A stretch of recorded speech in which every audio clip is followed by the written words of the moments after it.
আপনি কি জানেন পৃথিবীর ইতিহাসে মাত্র ৩ জন নেতা আমেরিকার মতো শক্তিশালী দেশের চোখে চোখ রেখে কথা বলেছিল? শাহ ফয়সাল, সাদ্দাম হোসেন আর মুয়াম্মার গাদ্দাফি।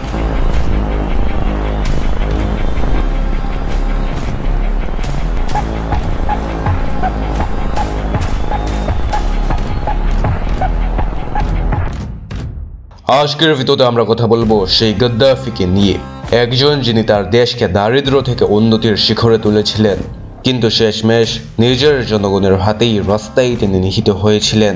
কেন এমন হলো? একজন নেতা যিনি দেশের জন্য এত কিছু করেছিলেন, কেন তিনি এত ঘৃণিত হলেন? এবং আসলেই কি জনগণ তার বিরুদ্ধে উঠেছিল, নাকি এর পেছনে ছিল অন্য কারোর ষড়যন্ত্র? চলুন শুরু করি গাদ্দাফির অবিশ্বাস্য গল্প।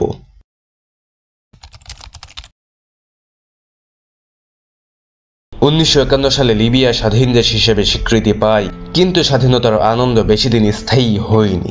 দেশটি তখন ছিল ভীষণ গরিব, অর্থনীতি টিকে ছিল শুধু কৃষিকাজ আর পশুপালনের উপর, অশিক্ষা আর দারিদ্র ছিল চরম পর্যায়ে। কিন্তু বিদ্রোহ হল, এই গরিব দেশের বুকের নিচে ঘুমিয়েছিল এক বিশাল সম্পদ, তেল। তেল খুঁজে পাওয়া গেল, কিন্তু তার কোনো লাভ লিবিয়ার সাধারণ মানুষ পায়নি।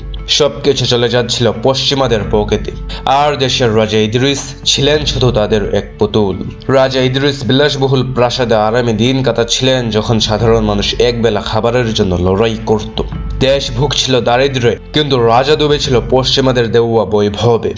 এই সময়ই আবির্ভাব ঘটে এক তরুণ সেনা কর্মকর্তার, মুয়াম্মার গাদ্দাফি। মাত্র 27 বছর বয়সে তিনি সিদ্ধান্ত নিলেন নিজের দেশকে এভাবে মরতে দেবেন না। তার নেতৃত্বে তরুণ সেনাদের একটি দল রক্তপাতহীন অভ্যুত্থান ঘটিয়ে রাজা ইদ্রিসকে ক্ষমতাচ্যুত করল। লিবিয়ার নতুন নেতা হয়ে উঠলেন গাদ্দাফি। তিনি বললেন, এই দেশ এখন লিবিয়ার মানুষের জন্য। এরপর থেকে লিবিয়ায় শুরু হলো এক নতুন অধ্যায়। গাদ্দাফি একে একে তৈরি করলেন স্কুল, হাসপাতাল, রাস্তাঘাট, ঘরবাড়ি।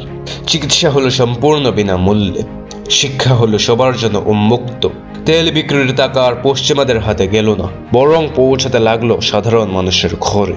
যারা গতকাল অভুক্ত ছিল, আজ তারা পেল খাবার, বাসস্থান আর নিরাপত্তা। যারা কাল ছিল অশিক্ষিত, আজ তারা গেল স্কুলে, বিশ্ববিদ্যালয়ে। লিবিয়া ধীরে ধীরে গড়ে উঠেছিল আফ্রিকার সবচেয়ে ধনী দেশগুলোর একটিতে।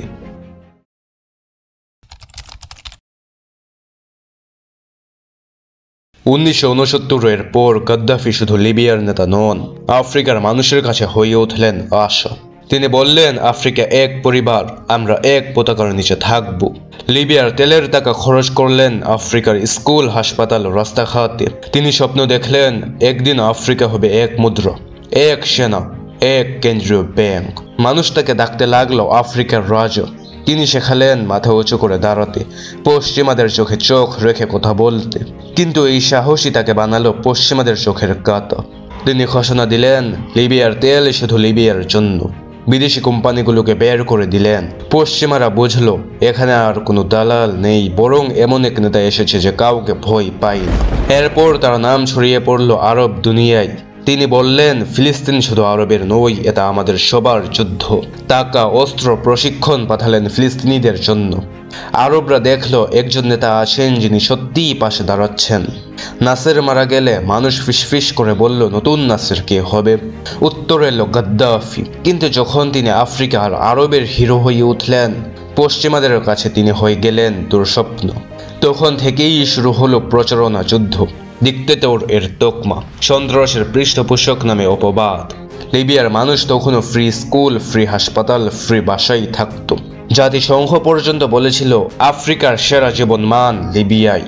তাহলে কেন বলা হলো গাদ্দাফির বিরুদ্ধে জনগণ উঠে গেছে?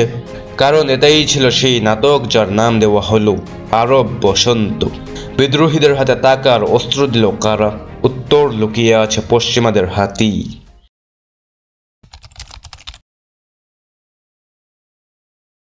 2011 মধ্যপ্রাচ্যে ছড়িয়ে পড়ছে আরব বসন্ত। তিউনিসিয়া, মিশর, ইয়েমেন, একটার পর একটা সরকার পতন। এই আগুন এসে লাগে লিবিয়াতেও। পশ্চিমা সংবাদ মাধ্যম বলল গাদ্দাফির বিরুদ্ধে জনগণ বিদ্রোহ করছে, কিন্তু সত্যতা এত সহজ ছিল না। বিদ্রোহীরা সাধারণ মানুষ ছিল না, তাদের হাতে ছিল আধুনিক অস্ত্র আর আড়ালে পশ্চিমাদের সমর্থন। গাদ্দাফি ঘোষণা করলেন, আমি দেশ ছেড়ে যাব না, শেষ নিঃশ্বাস পর্যন্ত লড়ব। কিন্তু ইতিহাস তার জন্য ভিন্ন পরিণতি লিখে রেখেছিল। গাদ্দাফির সবচেয়ে বড় ভুল, তিনি ভেবেছিলেন উন্নয়ন, স্কুল, হাসপাতাল, ঘরবাড়ি দিলেই মানুষ তার পাশে থাকবে। কিন্তু মানুষ শুধু খাবার চাই না, তারা চাই স্বাধীনতা, মত প্রকাশ, ভবিষ্যৎ গড়ার সুযোগ। তার কঠোর শাসন, বিরোধী দমন আর চারপাশে শুধু হয়ে মানুষ রাখা, এসব তাকে জনগণ থেকে দূরে সরিয়ে দিল। পশ্চিমারা এই দুর্বলতাকে নিখুঁতভাবে ব্যবহার করল। অক্টোবর 2011, নেতুর বোমায় ভেঙে পড়ছে লিবিয়ার শেষ ঘাঁটি। গাদ্দাফি পালিয়ে বেরোচ্ছেন। এক সময়কার শাসক, আজ মরুভূমির ধুলোয় পলাতক বৃদ্ধ। সিরতে শহরের কাছে ড্রেনেজ পাইপে আশ্রয় নিলেন তিনি, কিন্তু শেষমেশ ধরা পড়লেন বিদ্রোহীদের হাতে। ফুটেজে দেখা যায় মাথা রক্তাক্ত, পোশাক ছিঁড়া, মুখে অসহায় চিৎকার, আমাকে মেরো না। কেউ টানছে, কেউ ঘুষি মারছে, কারো হাতে বন্দুক, কারো হাতে আবার তার স্বর্ণের পিস্তল। সে মুহূর্তে তিনি আর কোনো শাসক নন, শুধু এক মানুষ মৃত্যুর ভিক্ষা করছে। অবশেষে গুলি ছুটল, রাস্তার ধুলো আর রক্ত একসাথে মিশে গেল। যে মানুষ একসময় পশ্চিমাদের কাঁপিয়ে দিয়েছিল, সেই পড়ে রইল রাস্তায়, নিথর অচেনা। Muammar Gaddafi.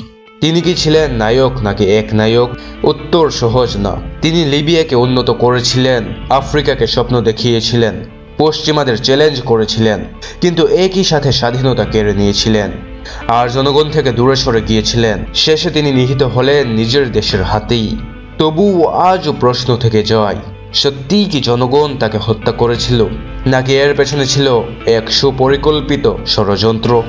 একটাই সত্য, গাদ্দাফিকে ঘৃণাও করা যায়, ভালোবাসা যায়, কিন্তু উপেক্ষা করা যায় না। তার জীবন যেন এক আয়না, ক্ষমতার আলোও আছে, আবার অন্ধকার। শেষ প্রশ্নটা আপনাদের, গাদ্দাফি কি ছিলেন নায়ক নাকি খলনায়ক?